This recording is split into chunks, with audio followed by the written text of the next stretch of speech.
Bang Doli, kalau kata Bang Hensat, ini kan Jusuf Hamka sebenarnya adalah wakil yang diusung oleh Golkar. Tapi kalau nama Anies Baswedan ini juga masuk, kemudian mungkin bersama Kaisang begitu ya. Ini mungkinkah juga bisa menjadi jalan tengah supaya bisa disetujui juga oleh KIM? Bang Doli, ini dipertimbangkan tidak? Iya, berbagai kemungkinan masih sangat bisa terjadi. Ya, ini masih sangat dinamis. Ya, kalau kita berefleksi ke sebelumnya, siapa yang tiba-tiba siapa yang menduga ketika tiba-tiba PKS ya pertama mengusung Sohibul Imam untuk jadi calon gubernur dalam 2 hari kemudian dipasangkan sama Anies Baswedan misalnya. Siapa yang kemudian menduga tiba-tiba PKB waktu mengusung Anies Kaisang gitu.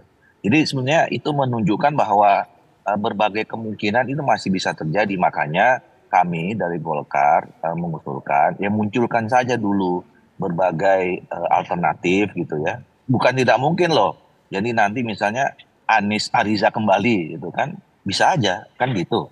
Nah jadi bagi kami untuk Jakarta yang memang betul-betul strategis ini ya saya kira dengan munculnya dua nama baru nih ya Mas Kaisang dengan Pak Jusuf Hamka ya, Pak Jusuf Hamka juga saya kira juga nanti juga bisa menjadi alternatif di berbagai tempat dalam simulasi ya berpasangan dengan siapa kalau misalnya seandainya ya Pak Kaisang kemudian berpikir lebih bagus ke Jawa Tengah misalnya kan. Jadi ini yang menurut saya menjadi menarik ya, menjadi semakin dinamis sehingga nanti buat kami, buat Golkar, buat Koalisi Indonesia Maju itu keputusannya diambil betul-betul matang karena diambil dari berbagai simulasi yang banyak sekali variabelnya. Mana yang paling terbaik itu nanti yang kita putuskan secara bersama-sama kira-kira begitu. Kalau dari kalkulasi yang matang ini apakah sudah ada pertimbangan juga? Karena kan melihat juga dari sisi elektabilitas ataupun dari survei. Kedua sosok ini apakah sudah cukup yakin untuk diusung dari sisi elektabilitas dan juga mungkin dari hasil survei juga, Bang? Belum, makanya kan ini baru muncul 2 hari nih ya. Nah, kita kan sekarang sedang melakukan survei juga. Dan saya yakin berbagai partai politik ya, terus kemudian teman-teman lembaga survei juga khusus untuk Jakarta ini hampir berapa hari nih 2-3 hari muncul aja tuh hasil survei A, si B, si C segala macam gitu. Nah ini kan dengan adanya muncul nama-nama baru itu nanti pasti terrecord kan, terekam dia yang kemudian nanti diuji akseptabilitasnya, popularitasnya, elektabilitasnya. Jadi 40 hari ke depan ini dengan munculnya nama-nama ini itu nanti menjadi bahan bagi teman-teman lembaga survei untuk bisa melihat ya secara ilmiah dan itu nanti yang menjadi masukan bagi teman-teman partai politik khususnya Golkar.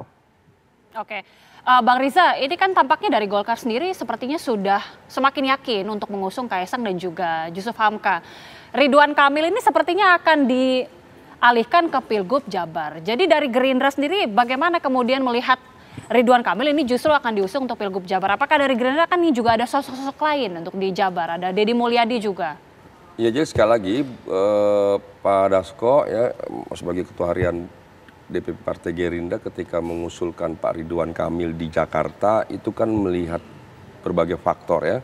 Yang pertama kita tahu di sebelah sana ada Pak Anies yang juga mantan gubernur 1 periode 5 tahun.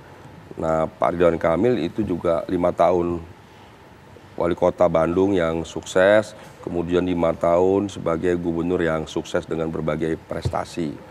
Dan Jabar dengan DKI itu sangat dekat, juga komunitas Jawa Barat juga besar di Jakarta, dan faktor-faktor lainnya termasuk kita melihat Golkar juga merekomendasikan 3 nama, Pak Ridwan Kamil untuk Jakarta dan Jabar, Pak Jaki untuk Jakarta, Heru Asad Jakarta.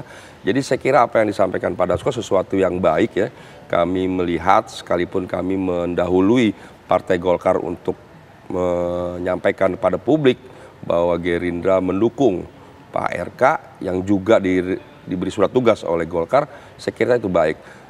Sekalipun kami memahami Partai Golkar punya mekanisme internal sendiri yang kami harus hormati, yang saya tahu masih menunggu survei, yang ketiga kalau tidak salah dalam waktu dekat ini, sehingga Golkar nanti akan memutuskan di mana Pak Ridwan Kamil diusung, apakah di Jawa Barat tetap atau di Jakarta.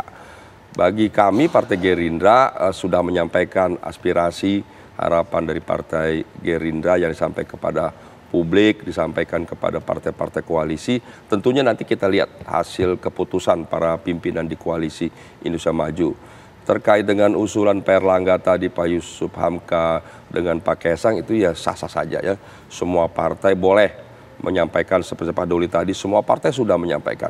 Gerindra juga pernah menyampaikan 4 nama, kemudian di PAN juga pernah menyampaikan 2 nama, di Demokrat, PSI sendiri, di Golkar juga ada 3 Jadi nama. nama Kaisang dan Yusuf Hamka ini sudah sampai juga di Koalisi Indonesia Maju? Ya sebenarnya seperti yang disampaikan tadi ya Pak Yusuf Hamka, ya memang baru ketika ada kunjungan Mas Kaisang, kemudian Pak Erlangga menyegarkan suasana lah gitu ya, menyegar suasana. Mudah-mudahan ini bukan dalam rangka ingin mempertegas bahwa RK itu memang di Jawa Barat gitu, keinginan ketua umum, kemudian disiapkan calon lain yang senior, Pak Yusuf, mudah-mudahan bukan karena itu ya, atau karena faktor lain, biarlah nanti Pak Erlangga yang lebih tahu karena beliau menyampaikan secara spontan begitu. Saya lihat Pak Yusuf Hamka juga kan sampaikan mendadak juga diundang ya kan. Gitu ya. Ya dia senior lah ya, tentu sebagai kader ya harus siap dimanapun kan. Semua kader partai itu patuh dan taat pada keputusan pimpinan partai, mewakili partai. Sekali lagi Partai Gerindra udah menyampaikan harapan keinginan partai melalui penerawangan Partai Gerindra. Partai Gerindra itu pernah bersama Partai PDIP mengusung Jokowi Ahok yang ketika itu hampir semua lembaga survei memenangkan Pak Fauzi Bowo. Dan survei waktu hasilnya kecil, survei Pak Jokowi Ahok itu kecil tapi bisa menang bersama Gerindra. Kemudian 2017 Partai Gerindra mengusung Mas Anies dengan Mas Sandi, ya. Surveinya juga masih kecil, melawan petahana juga. Sebelumnya petahananya Pak Poke, waktu Anies Sandi petahananya Pak Jokowi, Pak Ahok, Jarot, menang juga. Nah, jadi saya sampaikan kepada teman-teman partai dan publik, insya Allah nanti 2024 ini yang diusung oleh Partai Gerindra dengan partai manapun nanti berkoalisi, insya Allah juga menang, siapapun namanya. Nah, sementara ini Partai Gerindra kan sudah mengusulkan Kang Emil, jadi Kang Emil nggak usah khawatir, yakin menang di Jawa Barat, insya Allah di Jakarta juga menang. Karena ada Partai Gerindra yang sudah 2 kali memenangkan Pilgub DKI Jakarta melawan petahana yang menurut survei sangat kuat tapi bisa menang. Ya. Insya Allah. Bang Doli, gimana Bang Doli ini respon dari Bang Riza? Sebenarnya kan selalu menang yang diusulkan. Ini Kang Emil juga harapannya yang diusulkan untuk di Jakarta juga. Silakan Bang Doli. Betul. Jadi biar imbang, tadi kan kader Golkar diusulkan pertama kali oleh Gerindra. Nah ini biar imbang, saya Wakil Ketua Umum Partai Golkar mengusung Ariza Patria menjadi calon gubernur di Jakarta, ya kan? Nah, biar bisa nanti di exercise juga gitu.